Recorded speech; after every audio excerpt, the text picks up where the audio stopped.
So to the final of the men's coxless 4 with the awesome foursome from Australia, the champions in Tasmania, drawn in lane number 4. And they're very much the crew that everybody has to beat. They came to Lucerne on the Rote a couple of months ago and they won that regatta.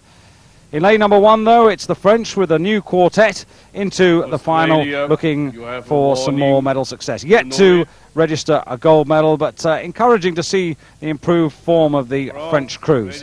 Next to them, the silver medalists from last year in Tasmania, Holland, with exactly the same quartet that took that medal, and they're trying to return the tables on the Australians here in Europe. Then the Americans in lane number 3. And we're almost ready to go. And away we go with the Americans. Got off well there, nice and clean. I think a lot of hopes on this American crew because they've had a disappointing regatta so far. They've got the biggest team, but this is a very good crew, this American Coxless 4. Out on the far side, the Australians, all but Andy Cooper back for another go. He's replaced Sam Patton at 3. And then Italy and Germany right on the far side in lane number 6. It's a new German quartet. The German crew from Tasmania, which finished in 6th place, replaced by this outfit, which is stroked by Markus Braeuer. There's powerful men, sitting quite upright, quick catches into a headwind. They need to be very accurate on the front stop on with the blades at the catch to make it effective into the headwind. But it's the Australians, as expected, who've taken the lead, moving so smoothly along. Their boat hardly checking at all. They've got a lovely pickup, very disciplined crew here, wonderful technique. And they're moving extremely well. They've got half a length on the field already, coming up to the 500-metre mark. So the Australians going through nicely there, with the Italians in just about 2nd place now. Italians quite low with their rating, around the 34.5 mark, sitting back nice and long. That's going to help them over the second half. They're going to move well over the second half. So just to give you the order through 500 metres, it's the Australians are in the lead, 1:33.26 for the first 500 metres, and that's 1 3/4 seconds up on the Italians, with the United States just over 2 seconds off the pace in 3rd. The French are 5th fastest through the first quarter. They're moving well, they're moving quite well, but they haven't got quite the power of the other crews. They haven't got quite that hardness through the middle of the stroke, but they're moving well. Only 9 entries in this event, which was quite surprising. Oh, and there's a little bit of a discrepancy in the catches of the Australian crew between stroke and 2. I would have expected a bit more accuracy there between the 2 of them, but they're out in front. Another man there with dark glasses in the stroke seat, but moving very, very nicely. See the way the blades are moving onto the square at the catch very well together. Good pickup, very accurate, and they've got nearly a length from the field, with the Americans there just overlapping them, and the Italians in 3rd, just a fraction behind them. So these are the 3 crews pushing now as they come up to the halfway point.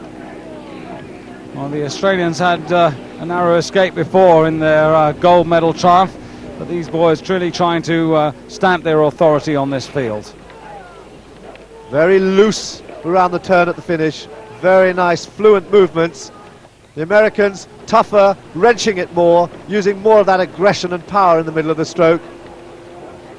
And here France getting a call from the stroke man to try and get a move on the rest of the field. They're dropping back, they've got to get back into the fight.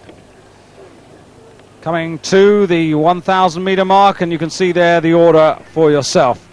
The United States slightly quicker through that 500, 1:40.37, just in fact 100th of a second quicker than the Australians. So they're right there in 2nd place at the moment, the United States, but they're going to have to find a little bit more speed if they want to increase that overlap. Germany on the far side, overlapping the Italians.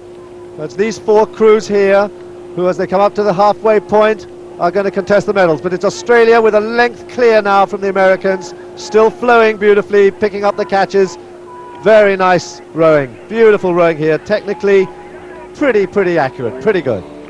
And it's interesting because really it's the Australians and the Americans who are accelerating away from the rest. The wind, it's still there, it's a headwind, but it's perhaps a little less fierce than it was earlier on in the day. Italy making their push now. Italy trying to come back on the Americans. The Americans holding their form well. But Australia confident. Australia rowing well within themselves. They know what they have to do. And they are excellent at winding it home last 500 metres. And very much a picture of a crew that's still got plenty of petrol in the tank. Just watch how the bows run there as they come to the last 500 metres. Watching that bow, very little check, just breaking clear of the Americans. And the Americans maybe made a move now on the Italians, and it's Germany on the far side who are putting the Italians under pressure. Germany on the far side, coming into the last 500 metres. Germany perhaps a quarter of a length down on Italy, and it's Italy under pressure for the bronze medal. And Australia under 140 for that 500 metres, the third 500 metres, as were the United States, but it was the Australians who were about a third of a second quicker through that 500, and that's made the difference and given them the clear water. The Americans are still sticking to their task well, but it's all looking a bit beyond them. Well, at last the Americans have got a medal in sight. They're up here with the leaders. Maybe this is going to be their first major medal of these championships. They won't catch the Australians. They won't catch the Australians, who are now moving well away. But it's the Germans who have caught Italy, and it's the Germans who are now putting Americans under pressure. The Germans are moving, and right at the back, out of the hunt, are the French. Australia, though, looking confident.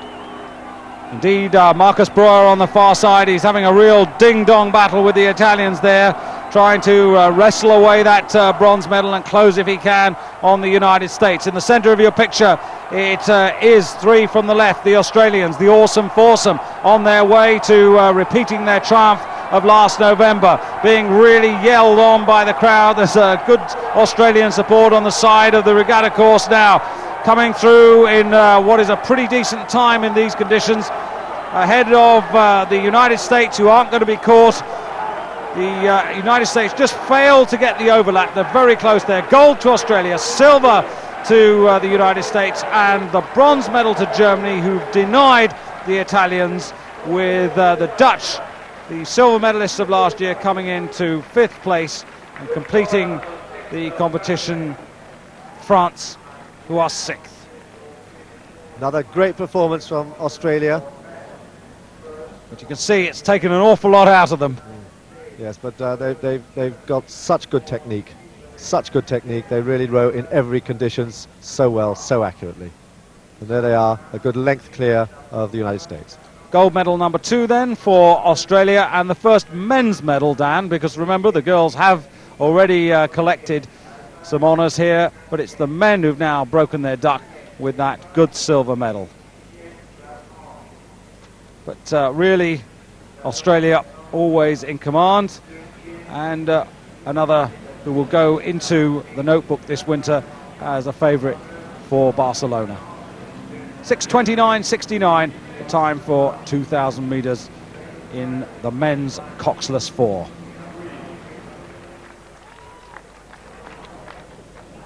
So here they are, James Tomkins, Andrew Cooper, Michael McKay and Nicholas Green, for very happy men.